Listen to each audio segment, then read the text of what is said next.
Hi, boys and girls. Today we're going to be reading the book Marty McGuire by Kate Messner and Brian Floca. I'm not able to hold my hand steady enough for you to follow along in the text while I read, so I thought it might be more interesting for you to be able to watch the fish while I read to you than just look at the blank floor. I'll show you when there's any pictures. Marty McGuire. Chapter 1. That nice Mrs. Kramer lied to me about third grade. On the last day of school, she gave us cupcakes with sprinkles and little beach umbrellas and said have a super duper summer, and she'd wave to us in the hallway next year. She said third grade would be even more fun than second grade. She said we'd read bigger books and keep our old friends and make new ones and even get to be in the school play. None of it is true. Because Veronica Grace Smithers has stolen my best friend and taken over recess. I'd call Veronica Grace Princess Bossy Pants if I were allowed to call people names. But I'm not, so I won't. Here's the picture.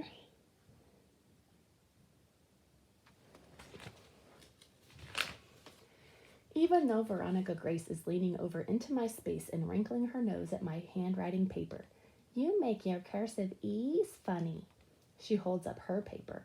Her cursive E is loopy and swirly like it's supposed to be. Mine looks like a dog's been chewing on it, even though I really took my time. That is so not fair. All right, class, listen up. Mrs. Alloy shakes her maracas. It's time for the most exciting part of our day. Marty, please collect everyone's papers, and then I'll have a big announcement. I collect the papers super fast and hurry back to my seat to wait for Mrs. Alloy's big announcement. It must be huge news if it's going to be the most exciting part of our day. It's just about time for recess, but I know you've all been waiting to hear what the third grade play will be, she says. It's coming up in 3 weeks, so we'll be getting very busy. We'll be very busy getting ready. We will be practicing every day. This year, we've decided to perform our own version of an old fairy tale called The Frog Prince. Is there dancing? Asks Kimmy Butler. Do we have to be in it? Asks Rupert Wingfield. Can I be the princess? Asks Veronica Grace Smithers. Can I too? Asks Isabel Pike. Do we get to build props and stuff? Asks Alex Farley. Can I be the king? Asks Rashina Wells. Can I do the sound effects? Asks Jimmy Lawson. I can burp so it sounds like a ribbit. Mrs. Alloy shakes her maracas again. She says it's to remind us to listen, but I think she just likes shaking them. We'll talk about all of that after recess. For now, just get thinking about kings and queens and castles and get ready to have some out-of-your-seat fun. I line up for recess all excited. Out of my seat is my favorite place to be. Then I remember Mrs. Kramer's promise about third grade and that teachers have weird ideas about what's fun. Line up, everyone, Veronica Grace shouts once we're outside. She flips her hair back and forth while she waits. Veronica Grace likes her hair.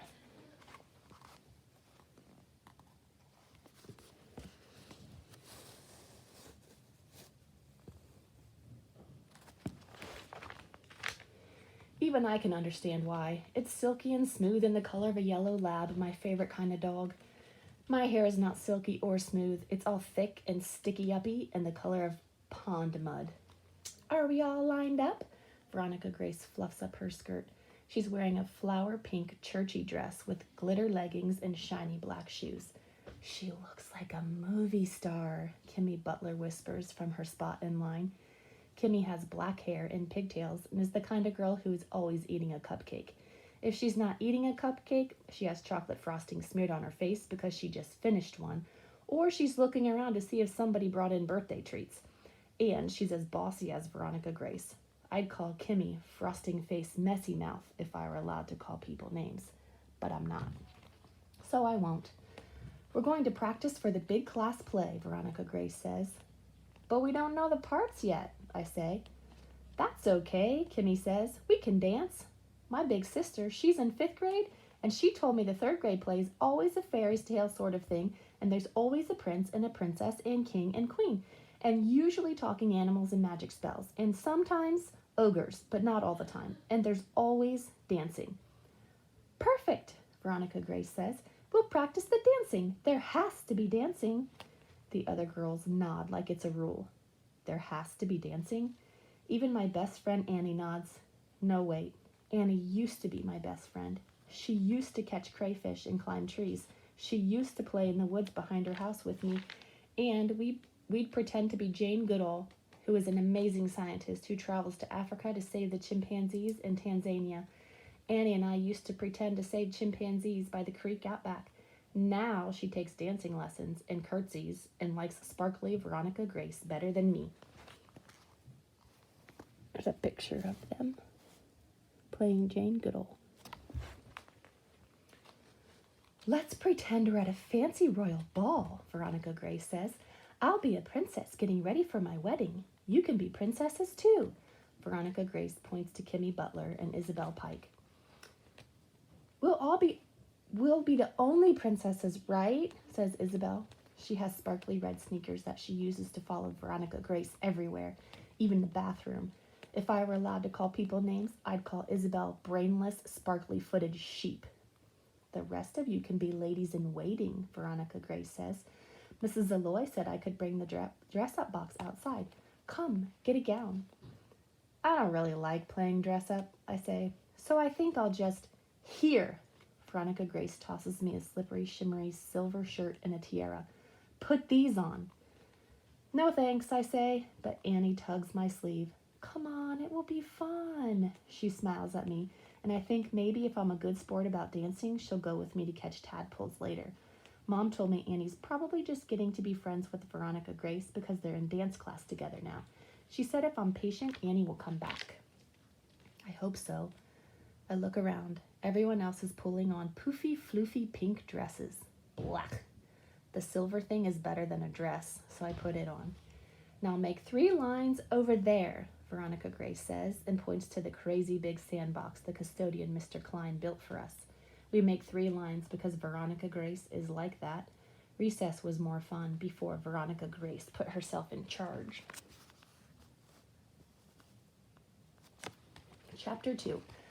Our first dance step will be the waltz, Veronica Grace says. I saw it on Ballroom of the Stars, so I know exactly how it goes. Do this. She takes 1 big step, then 2 little steps. 1, 2, 3, 1, 2, 3. Veronica Grace steps and twirls in her fluffy princess gown. All the girls 1, 2, 3 step around about her, except for Rashina, who didn't want to be a princess or a lady-in-waiting.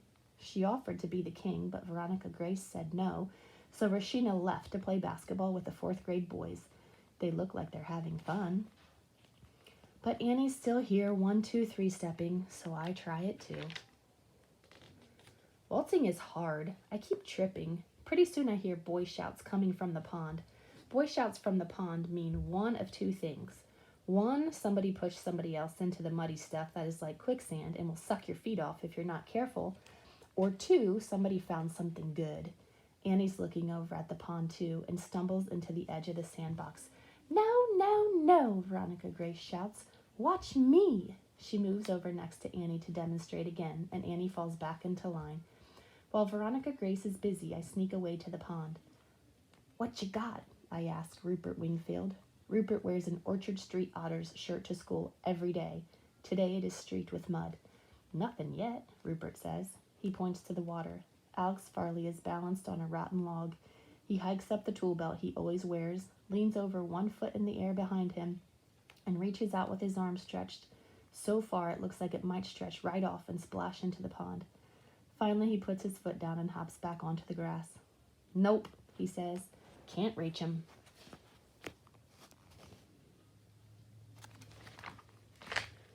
Who? I ask. The fattest bullfrog in the whole universe, Jimmy Lawson says with a sigh.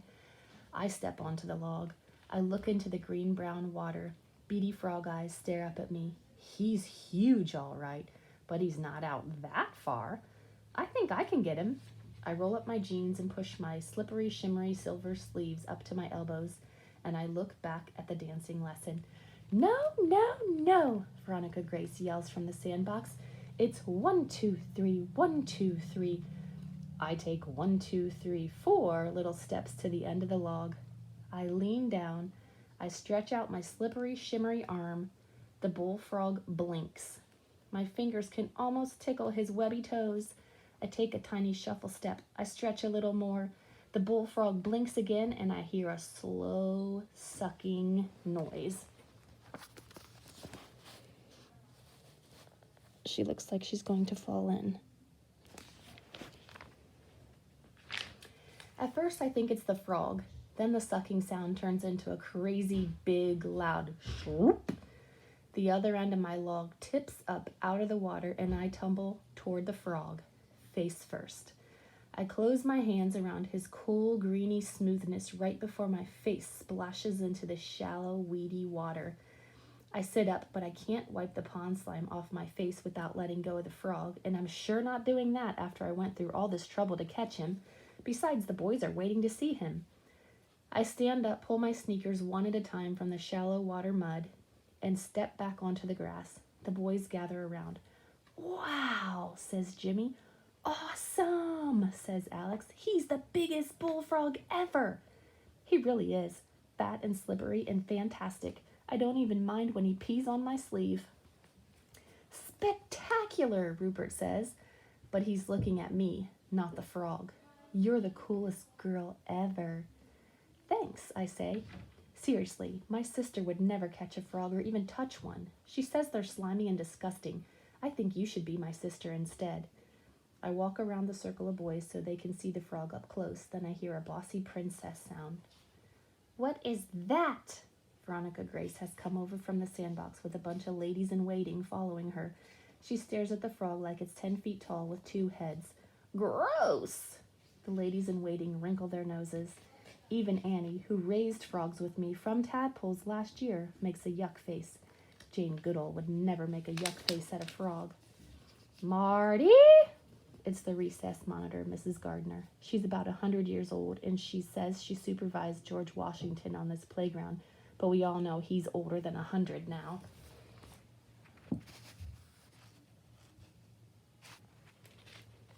I look down at my slippery, shimmery shirt. It's a mucky, muddy shirt now, and it's wet with pond water and frog pee. "Put the frog down, Marty, then get inside to the nurse's office to change your clothes," Mrs. Gardner says. I squat down at the edge of the pond, and the frog slips from between my fingers. One giant leap, and he's gone. I wish I could do that. Chapter 3. Everyone is doing the Mad Minute multiplication worksheet when I get back to the classroom. My muddy frog pond jeans are wadded up in a plastic bag, and I'm wearing the nurse's emergency pants. They're too baggy and keep falling down and back, but that's not the worst part. "She must have had an accident," Mary Beth Owens whispers to her friend Emma, just loud enough so I can hear. Emma nods and looks away from me. Annie's sitting right next to them and knows what really happened, but she doesn't say anything. Mrs. Alloy picks up her maracas from her desk and gives them a good shake. "Okay, class," she says. "While you were at recess today, I put the finishing touches on the cast list for our play. We'll practice every day starting tomorrow to get ready for the big show in 3 weeks.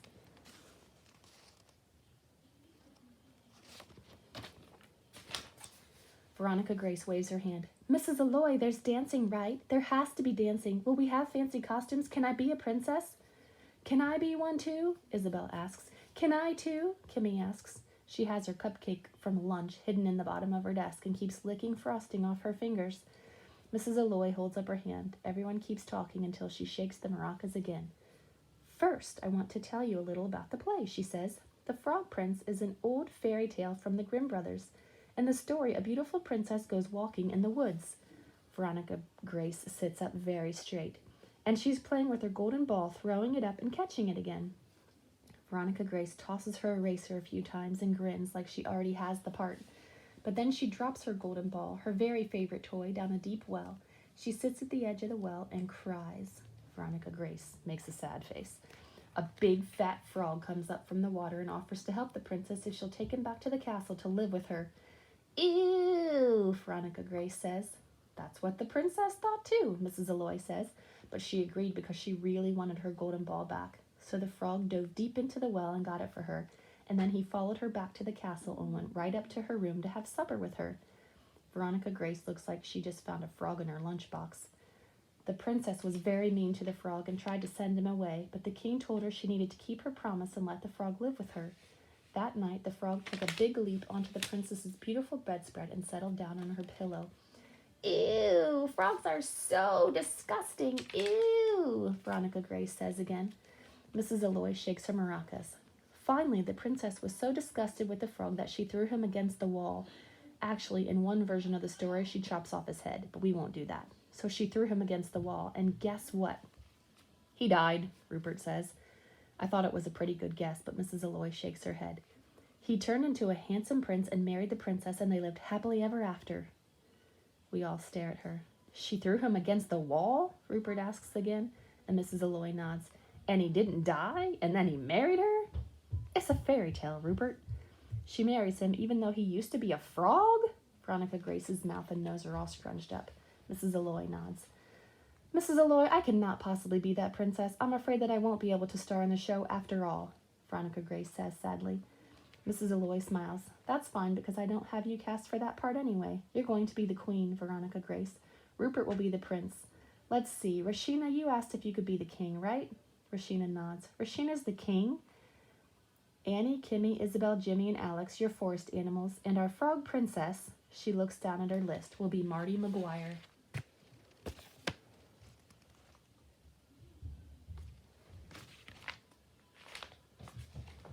All right, that's the end of chapter 3. I'll read some more tomorrow.